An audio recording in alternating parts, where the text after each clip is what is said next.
I've been in construction basically my whole life, and boats are pretty much the pinnacle of that. They're complicated, nothing is straight or plumb or level, and it all has to be perfect. You know, and they can't just look good. You send them out the door, you're sending somebody offshore somewhere. Everything's got to be right. I mean, it's really serious stuff. An ocean-going boat is almost like a self-contained little city.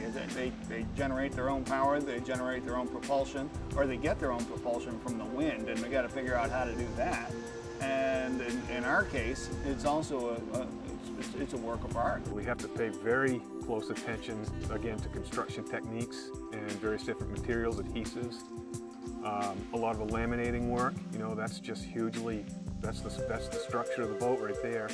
The various ways that the interior is installed, for instance, I mean, that's all a structural part of it. We can't put one thing in the boat without thinking of where deck hardware items are going to go, where lines and sheets might be running, where carpentry things have to be put in, cabinetry, everything has to fit together. You know, that's really the way the boats have to be at the end of the day.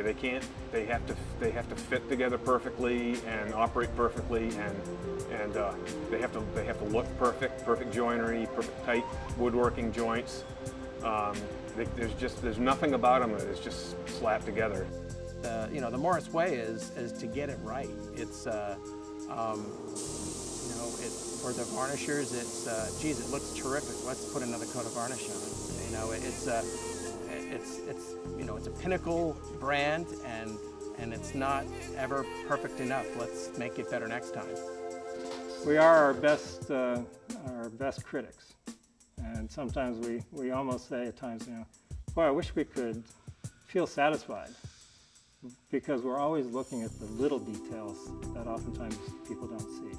There are a lot more perfectionists in this line of work. Everybody here is really super fussy about what they do, and pretty much were before they were here. I was, you know, I was one of those couldn't leave it alone types before I got here, so that's why I fit right in. I think one of the more challenging parts of this business is maintaining the standard of quality in places that you can't see where it is.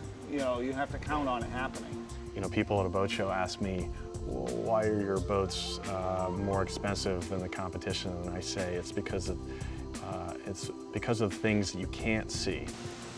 You know, open up a locker and see a polished chain plate, or the level of detail that goes into every nook and cranny and corner of the boat. When all said and done, we don't want the boat to go out until we know that the quality that we expect to see is there, even if it's a quality in a certain spot that maybe the owners might not even, they'll never see. But we want to know that when we put the boat out, it's comfortable for us. It's at our quality level as much as the owners.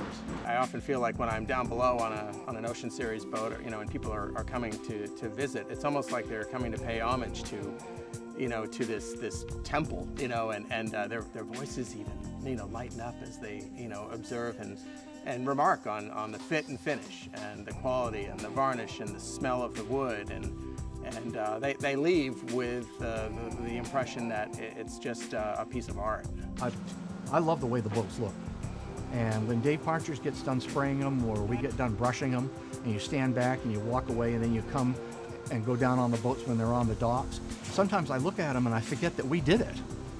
You know, it's like, geez, it's really beautiful. This is handwork. It's people who have spent years honing their craft and putting their heart and soul into that craft. They take great pride. They're artisans. You know, you build it with your hands and you're right there with it for 9 months. You can't help but become pretty intertwined with it. There are guys here that are here, that they're here all the time. And this becomes, for some of them, their home. They're just really dedicated. It's dedicated to the company and the work. We feel as though we build the finest sailboats in the world. I think that's pretty special. When you go down to the harbor and you see them all together, it really hits you with what we're doing here, and the quality of the work and the beauty of the boats, and it's really special.